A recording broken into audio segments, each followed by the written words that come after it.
이번에 저희가 준비한 다음 이슈입니다. 변창흠 국토장관 후보자의 청문 보고서가 불발됐습니다. 청와대에서는 변창흠 장관 임명을 강행할 것으로 보인다라는 관측도 나오고 있습니다. 어제 상황 함께 보시죠.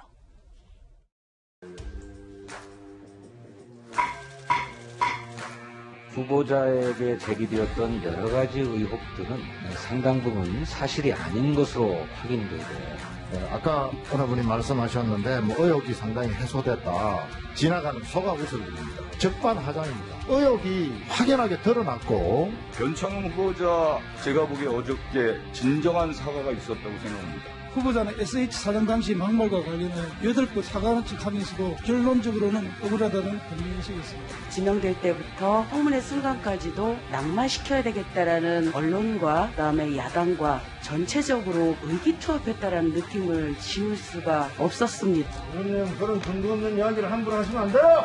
변창흠 후보자에 대해 부적격 입장을 말씀드립니다. 무엇보다도 국민의 공분을 일으킨 발언이 단순한 말실수라고 보기 어렵기 때문입니다. 자, 변창흠 후보자는 여성이 화장 때문에 아침을 같이 먹는 것에 대해서 조심스러워한다라고 발언을 해서 최근 논란이 되기도 했었습니다. 김진애 의원이 그런데 이 변 후보자의 발언과 관련해서 여성을 배려한 것이다 라고 얘기를 해서 기사화되고 있습니다. 일단 변창흠 장관 후보자의 문제가 됐던 발언 들어보시고 김진애 의원의 이 발언, 논란이 되는 발언까지 들어보겠습니다. 우리나라 문화는 아침을 서로 모르는 사람하고 먹질 않는다. 특히 여성인 경우에 이제 화장이라든지 이런 것들 때문에 아침을 같이 먹는 건 아주 조심스러운데 아침 식사하는 거를 전제로 다른 부엌을 줄이고 이렇게 만들어 놓으면 이 실제 문화가 맞는가? 여성이 화장 때문에 아침을 안 먹는다 이런 표현을 쓰셨는데 그것의 정확한 취지를 설명하시고 그 부분들에 대해서 좀 유감을 표명해 주시면 좋을 것 같습니다. 여성에 대한 편견을 조장할 수 있는 그런 우려가 있는 느낌이 있어서요. 혹시 또 듣는 분들 입장에서는 또 다른 오해를 또 가져올 수도 있었던 것 같습니다. 취지가 그게 아니었다는 말씀드리고 좀 유감을 표합니다. 그거는 성인지 감수성하고는 전혀 관계가 없습니다. 오히려 그분으로서는 여성을 배려해서, 왜냐하면 저는 아무렇지도 않지만 우리 어머님은 굉장히 그런 거 두려워하세요. 남자들도 그런 거 두려워하는 사람이 있습니다.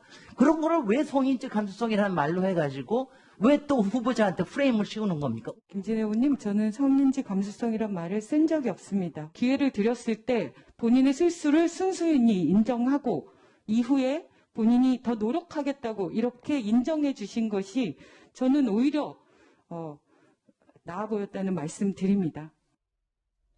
김영주 의원님, 이 장면이 뭔가 굉장히 흥미로운 장면인데 범여권의 김진애 의원이 오히려 민주당의 진선미 위원장에게 아무런 문제도 없고 오히려 여성 배려적인 발언인데 왜 이걸 문제 삼냐라고 항의한 장면이었잖아요. 네. 어떻게 보십니까? 사실 여성과 여성성의 차이 이런 걸 느끼게 하는데요. 예. 어떤 위원장이 보더라도 좀 문제가 되는 성인지 감수성의 문제, 꼭 성인지 감수성이라는 이름을 아니더라도 여성에 대한 편견이 도사리고 있는 발언이 했다 그러면 아까 말한 대로 국민의 그 어떤 장관에 대한 기대, 인격, 말하자면 그런 어떤 상식, 도덕 이런 것들에 있어서 점수가 낮다.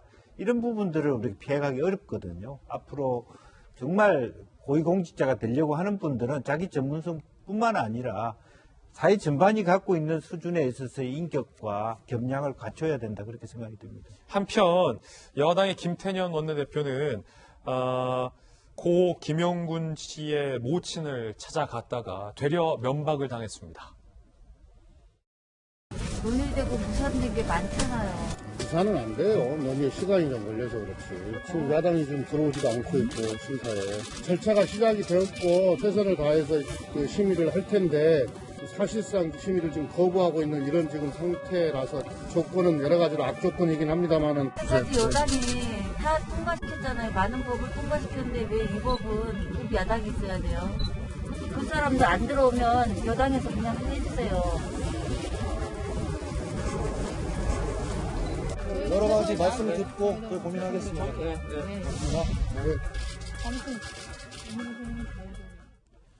중대재해법과 관련돼서 여러 논란이 있는 것은 사실이지만 그 논란은 좀 차치하고 이재명 기자, 김용균 씨의 모친이 김태년 원내대표에게 사실상의 돌직구를 날린 셈이죠. 그렇죠. 그렇게 봐야겠죠.